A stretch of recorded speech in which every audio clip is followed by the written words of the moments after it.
حالا میخوایم رج دوم رو ببافیم. بعد بافتن 59 تا زنجیره حالا آخرین زنجیره رو نگه میداریم. یه زنجیره برای انتها اضافه میکنیم. در واقع میشه 60 تا زنجیره. بعد اون یه زنجیره رو همینطوری نگه میداریم ولی بقیه کار رو برمیگردونیم. بین هر زنجیره شبیه یه خط تیره کوچیک مشخصه. باید توی اون کوچیکا یه پایه کوتاه ببافیم. حالا به تصویر دقت کنید. قلاب رو از اولین خط کوچیک رد میکنم.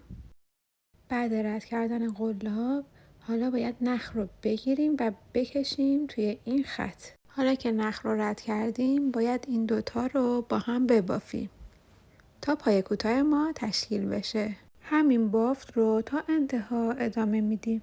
از خط وسط بعدی رد میکنیم، نخ رو میگیریم و پایه کوتاه بعدی رو میبافیم تا اینکه 59 تا پایه کوتاه بافته باشیم.